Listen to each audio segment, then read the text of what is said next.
Hey guys, how's it going? Welcome to this video.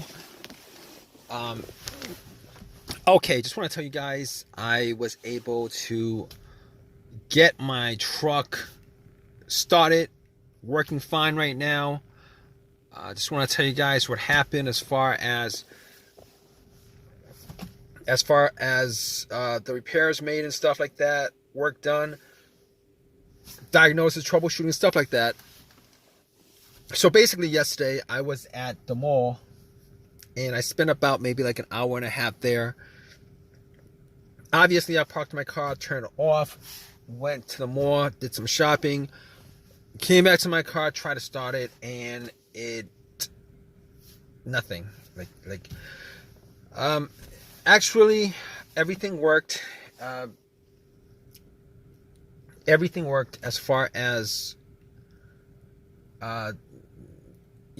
electrical accessories, the dash, chimes, noises, all the usual chimes, rings, all that stuff actually worked. It turned on as usual, but it didn't crank up. So I was a little bit worried, obviously. I was thinking maybe I left the lights on.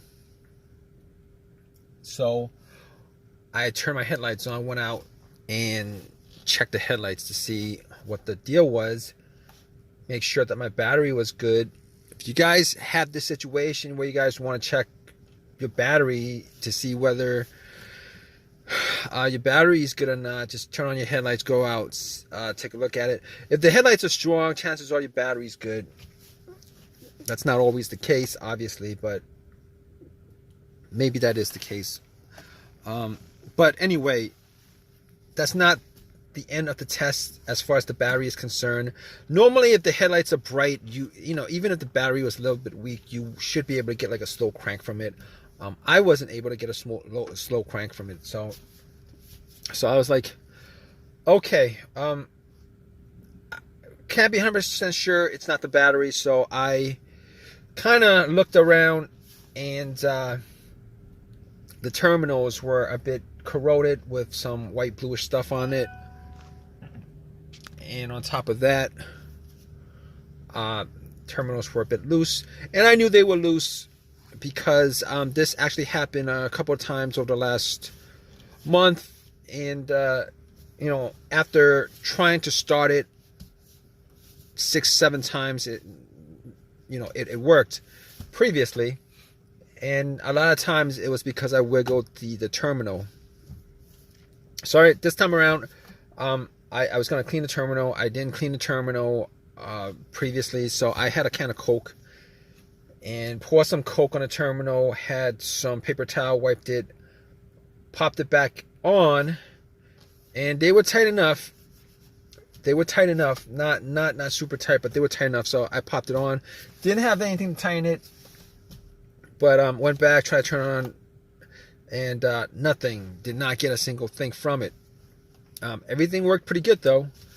Radio, blow motor, everything worked fine except it wouldn't crank. So at that point I was like, okay, what else could I check? So I was looking at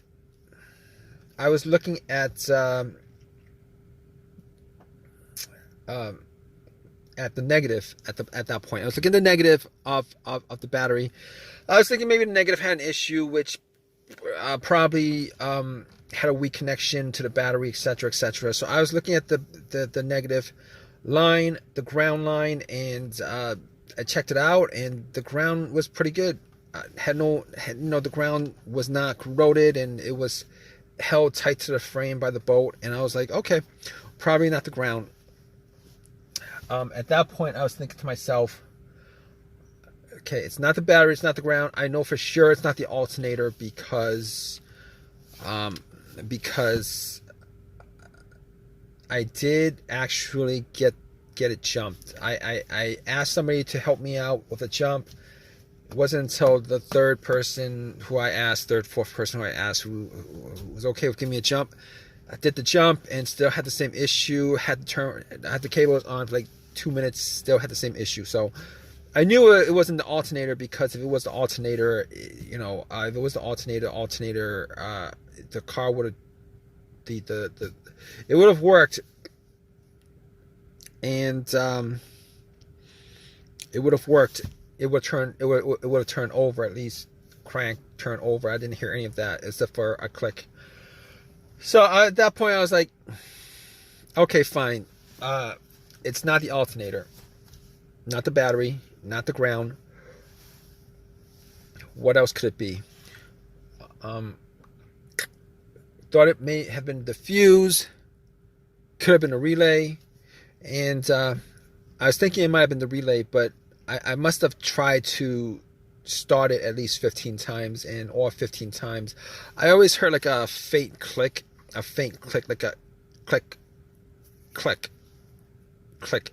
It's like each time I would try to start, it's like click, and then nothing, and then click, and then nothing. And I know where that's coming from. It's coming from the relay. So I know it's not the relay, because that's the relay going off. Normally it's the relay making contact and then sending an electrical charge. That's how the relay worked, because if I didn't hear a click, I might have thought that was the relay. Not 100% sure, because I didn't actually do a test on it on the spot. So we're down to a couple of things. I had an OBD2 scanner with me, and I didn't think it was the computer that was causing it. The car's computer, PCM, ECM. So I was like, let me just put the OBD2 on there. I know it's not going to give me.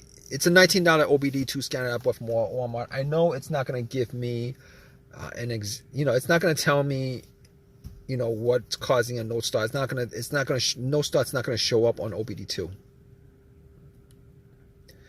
It's not going to show up on OBD2. So, but still, I plugged it in just to see what, if anything came up, but especially to make sure that there was a connection from the car to the car's computer. And OBD2, it scanned, it read, no codes, nothing like that, as I had suspected. So at that point, I was like, okay, the car's computer is good. The connection is good, at least from what I can tell. So now we're down to the fuses. Okay, maybe it could be like a fuse or something like that. I know there have been a couple of times. I've only had this truck for like a couple months, like 2 months. Previous to that, I had a Honda Accord. So anyway, I don't know exactly,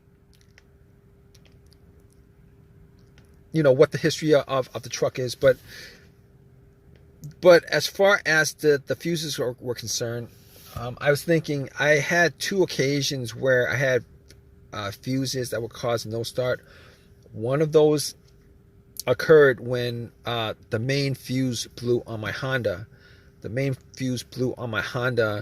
And I had no electricity inside the car whatsoever, like as if somebody took the battery out.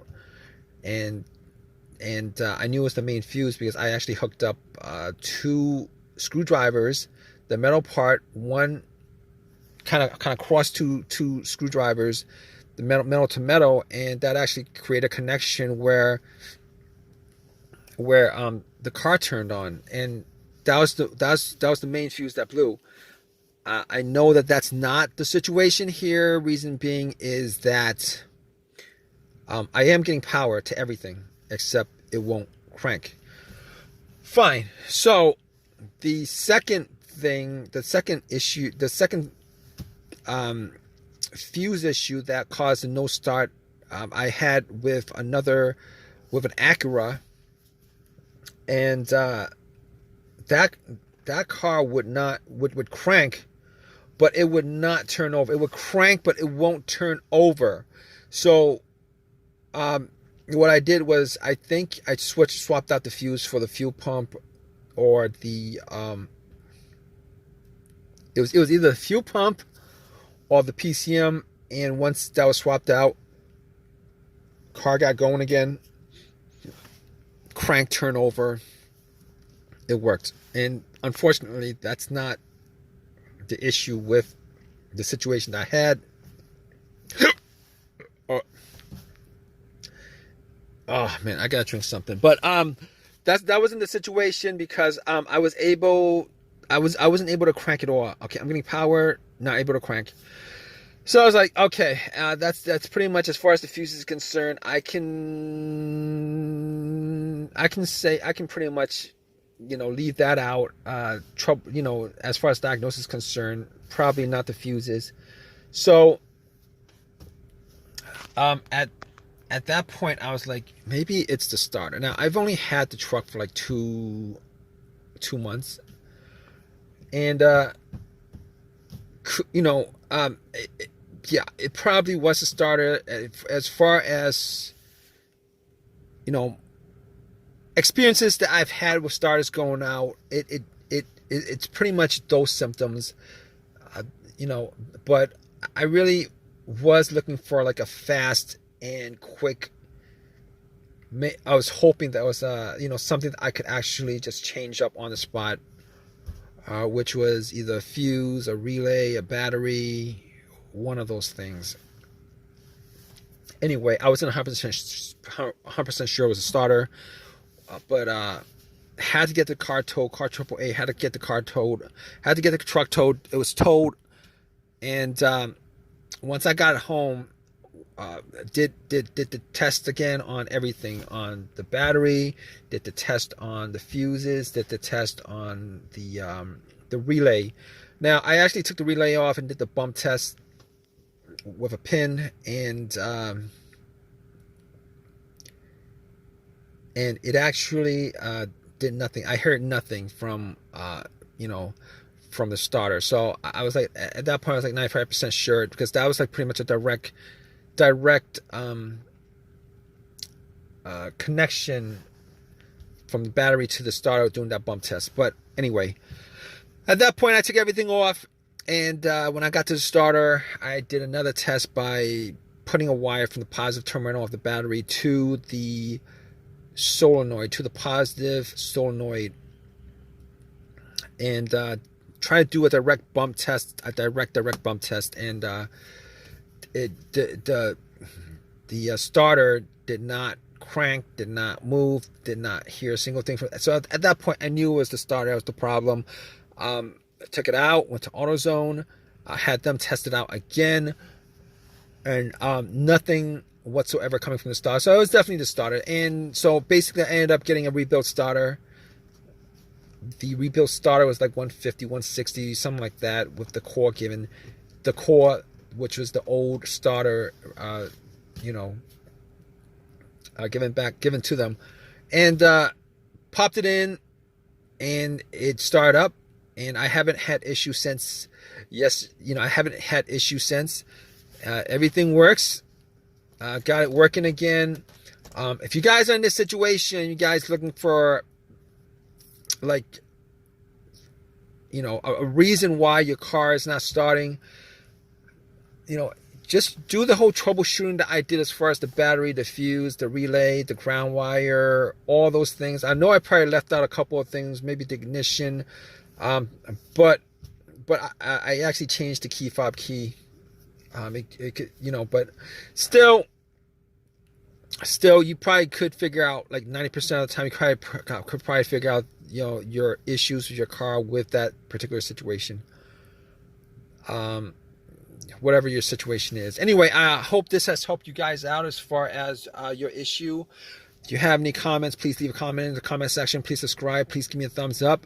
Hope this has helped you guys out in some way, since you guys are probably watching this video just for just to get some help on your situation. All right, guys. All right, take care.